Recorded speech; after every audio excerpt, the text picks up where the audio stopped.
Hello' নমস্কাৰ।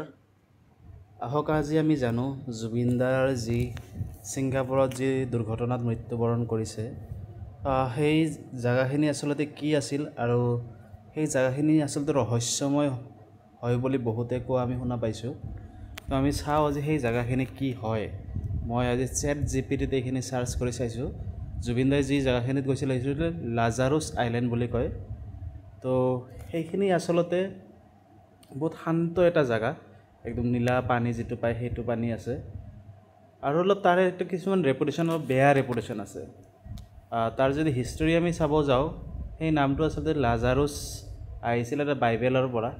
লাজাৰুছ বুলি এটা মানুহ আছিল, ফিগাৰ আছে লাজাৰুছ, তাৰ পৰা আহিছিল। এইটো আছিল আচলতে তেওঁক আচলতে মৰা মানুহৰ পৰা উভতাই অনা হৈছিল, সেইকাৰণে এইটো লাজাৰুছ বুলি সেই হিচাপে এইটো কৰা হৈছিল।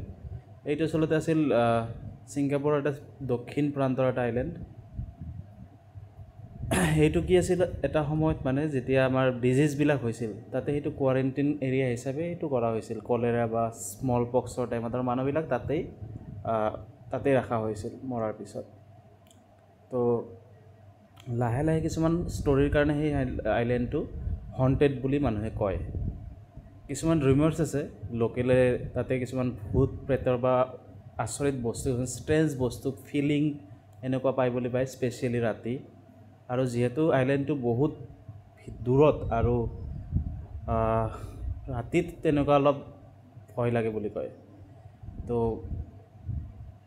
যিবিলাকে মাছমৰীয়াসকলে আচলতে সেইটো ৰাতি এভইড কৰে সেই পাৰ্টত যাবৰ কাৰণে।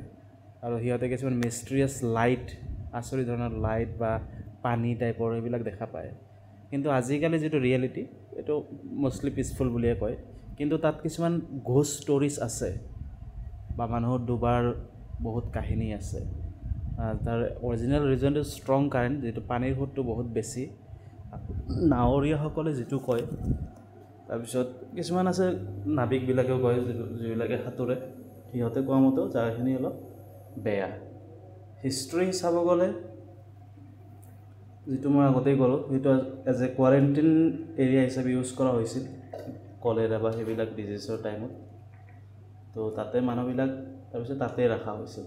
সেই হিচাপে অলপ জুবিনদাক কিয় সেই জেগাত লৈ গ'ল সেইটো আমি ক'ব নোৱাৰিম। কোনে লৈ গ'ল, তাৰ ফ্ৰেণ্ড হিচাপে কি ভাবি তাতে লৈ গ'ল জুবিনদাক। তো কিছুমান ষ্টৰি আছে, ৰেকৰ্ডেড আছে, কিছুমান অন স্ক্ৰীণ ৰেকৰ্ড আছে।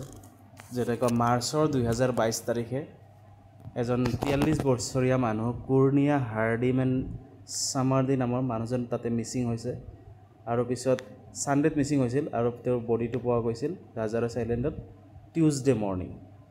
আৰু পিছত অথৰিটিয়ে ইনভেষ্টিগেশ্যন কৰি পষ্টমৰ্টেমত ড্ৰয়িং ৰিপৰ্ট পাইছে। ছেম আৰু এটা কেছ হৈছে অক্টোবৰ 22, 2023 তাৰিখে মিষ্টাৰ চেউ জিয়া টিয়ান নামৰ 33 বছৰীয়া মানুহজন তাতে গৈ ফালে এজন ফ্ৰেণ্ডক হেল্প কৰিব গৈ ফালে তাতে পৰে আৰু লাইফ জেকেটৰ ষ্ট্ৰেপটো তাতে নাছিল, সেইকাৰণে তেওঁ ছেম তেওঁৰ কেছ, তেওঁৰ বডিটো 2 দিন পিছত পোৱা গৈছিল আৰু ৰিজন ড্ৰয়িং।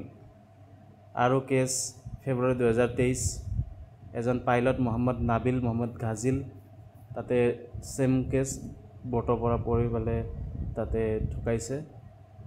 আৰু কিছুমান কেছ আছে, এইটো 2জন মানুহ তাতে ৰেস্কিউ কৰা গৈছে, এজন ৰেস্কিউ হৈছে, এজন মিচিং হৈছে, যিটো কাৰণে 2 দিন পিছত পোৱা গৈছে। নৱেম্বৰ 23 তাৰিখে ছেম আৰু এটা 100 মিটাৰ দীঘল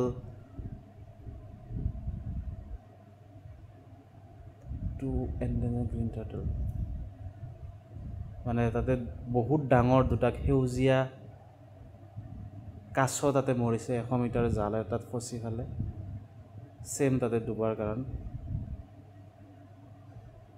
আগষ্ট 2015, 13জন মানুহ তাতে মিচিং হৈছে। তো এইবিলাক বহুত কিছুমান তাতে বস্তু। এতিয়া জুবিনদাক তাতে কিয় লৈ যোৱা হ'ল, গোটেইখিনি জানি বুজি তাতে ছিংগাপুৰৰ মানুহে কিয় লৈ গ'ল, তাৰ ৰিজনটো আমাক লাগে।